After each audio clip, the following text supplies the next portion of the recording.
Thank you very, very much.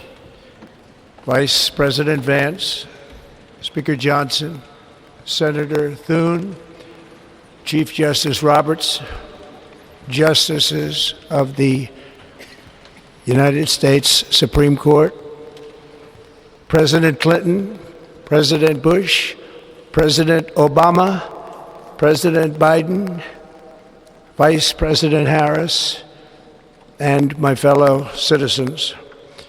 The golden age of America begins right now.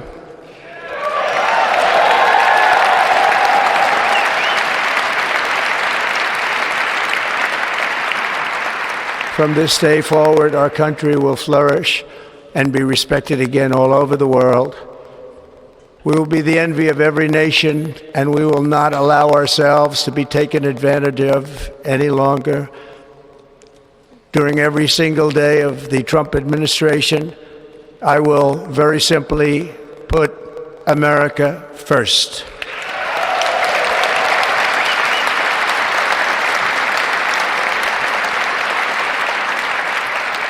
Our sovereignty will be reclaimed. Our safety will be restored. The scales of justice will be rebalanced. The vicious, violent, and unfair weaponization of the Justice Department and our government will end.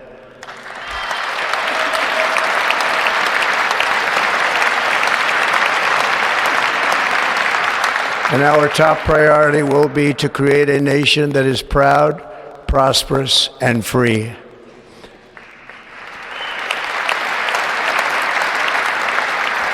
America will soon be greater, stronger, and far more exceptional than ever before.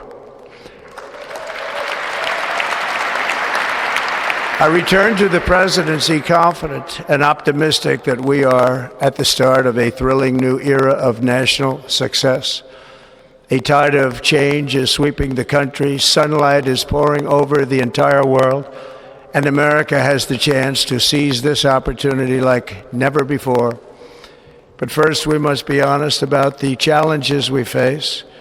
While they are plentiful, they will be annihilated by this great momentum that the world is now witnessing in the United States of America. As we gather today, our government confronts a crisis of trust. For many years, a radical and corrupt establishment has extracted power and wealth from our citizens while the pillars of our society lay broken and seemingly in complete disrepair. We now have a government that cannot manage even a simple crisis at home, while at the same time stumbling into a continuing catalog of catastrophic events abroad.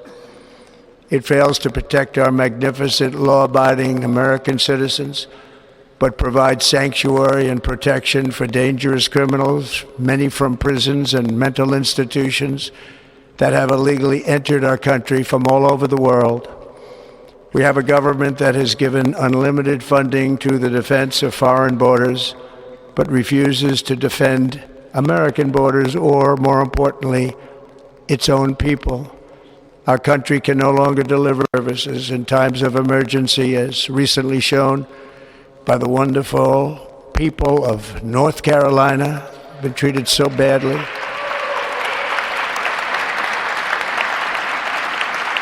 And other states who are still suffering from a hurricane that took place many months ago. Or more recently, Los Angeles, where we're watching fires still tragically burn from weeks ago without even a token of defense. They're raging through the houses and communities, even affecting some of the wealthiest and most powerful individuals in our country, some of whom are sitting here right now. They don't have a home any longer. That's interesting. But we can't let this happen. Everyone is unable to do anything about it. That's going to change. We have a public health system that does not deliver in times of disaster, yet more money is spent on it than any country anywhere in the world. And we have an education system that teaches our children to be ashamed of themselves in many cases, to hate our country despite the love that we try so desperately to provide to them. All of this will change starting today, and it will change very quickly.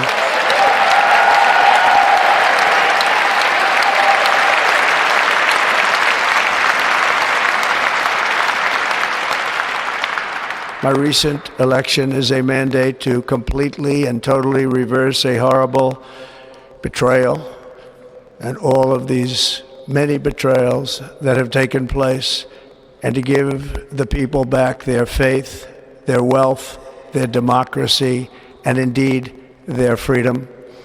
From this moment on, America's decline is over.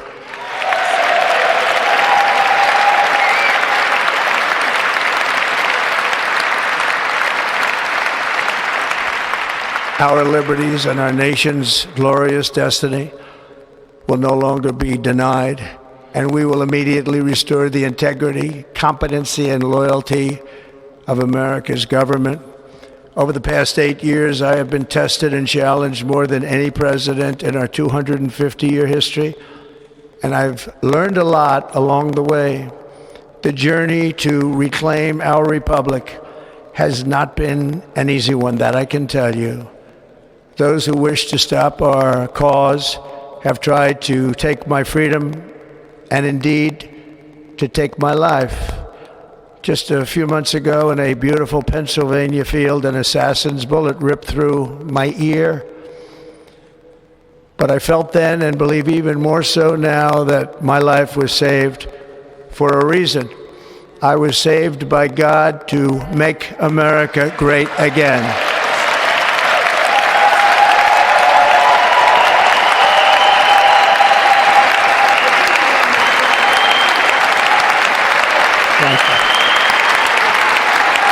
I felt then, and believe even more so now, that my life was saved for a reason. I was saved by God to make America great again.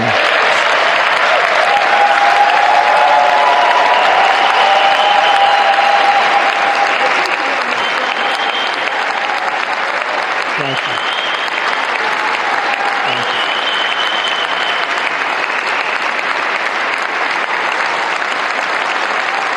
Thank you very much.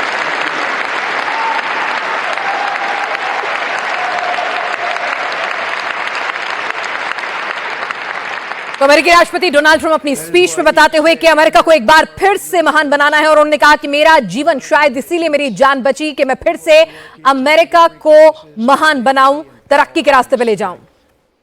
We will move with purpose and speed to bring back hope, prosperity, safety, and peace for citizens of every race, religion, color, and creed.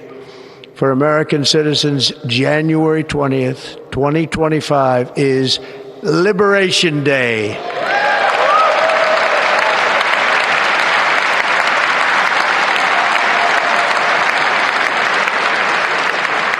It is my hope that our recent presidential election will be remembered as the greatest and most consequential election in the history of our country.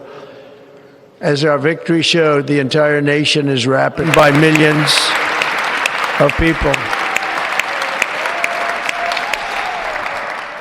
To the Black and Hispanic communities, I want to thank you for the tremendous outpouring of love and trust that you have shown me with your vote.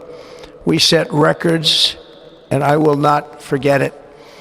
I've heard your voices in the campaign, and I look forward to working with you in the years to come.